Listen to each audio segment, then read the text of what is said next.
అంటే జనరల్గా సార్ మీరు దాదాపు 108 సినిమాలు డైరెక్ట్ చేశారు. మీ ఎంత అనుభవం ఉన్న మీకు శేఖర్ చెప్పిన కథలో మిమ్మల్ని బాగా హత్తుకున్న పాయింట్ ఏంటి? అంటే కొంత 40% నిజ జీవితంలో జరిగిన ఇన్సిడెంట్ ఒకటి ఉంది. అంటే మనకు మేయో అనే హాస్పిటల్ ప్రపంచంలోనే నెంబర్ 1 హాస్పిటల్ యుఎస్లో ఉండేది. 2 చోట్ల మేయో క్లినిక్ అని. ఓకే. అంటే ఊరంతా హాస్పిటలే ఉంటుందన్నమాట, అంత పెద్దది. ఓకే. అండ్ టాప్ వాళ్ళ హిస్టరీ ఏంటంటే ఆ రోజుల్లో ప్లేగ్ అనేది పెద్ద భయంకరమైన వ్యాధి. ఎవరు పట్టుకొచ్చుకోకపోతే లండన్ నుంచి మేయో బ్రదర్స్ అని వచ్చి ఆ ఊర్లో టెస్ట్ వేసి ప్రతి ఇంటి నుంచి ఒకరిని పిలిచేసి మొత్తం అరికట్టడానికి ఎలా ట్రై చేశాడు. ఇప్పటికీ ఆ ఊర్లో ప్రతి ఇంట్లోంచి ఒకళ్ళు హాస్పిటల్లో పనిచేయడానికి వస్తారన్నమాట. సో ఇందులో కూడా ఏంటంటే మనం ప్రతి సంవత్సరం ప్రకృతి మీద మనం ప్రకృతిని లెక్క చేయనప్పుడల్లా మన మీద తాండవం చేస్తాం ఏదో రూపేణ. ఆ తర్వాత మలేరియా ప్లేగ్ వచ్చింది, మలేరియా వచ్చింది, మసూచి వచ్చింది, ఎయిడ్స్ వచ్చినాయి, రీసెంట్గా కరోనా వచ్చింది, మళ్ళీ వస్తుందని భయపడతాను.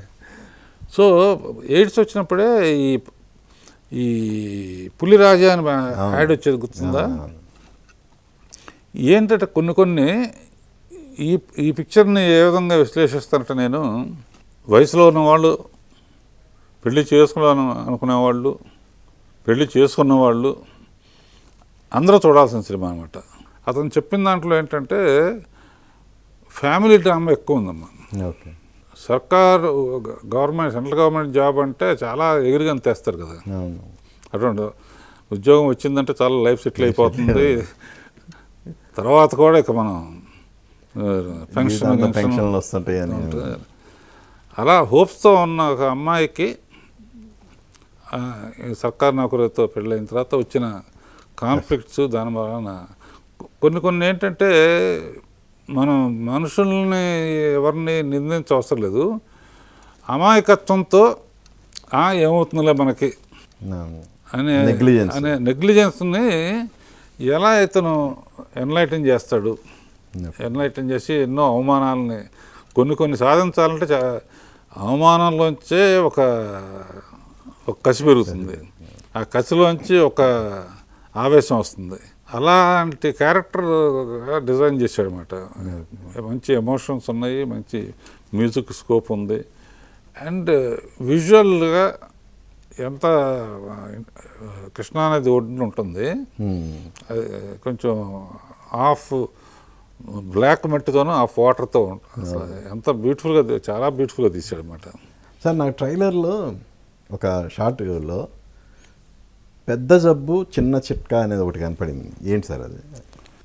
దేనికైనా చిన్న ఉపాయం, చిన్న ట్యాబ్లెట్తో పోతున్నాం. అదేంటంటే ఎయిడ్స్ కానీ ఇక వచ్చినప్పుడు దానికి చిన్న ఉపాయంతో అయిపోతుంది. ప్రికాషన్స్ ఏం తీసుకోవాలని. 90s జరిగిన కథ కనుక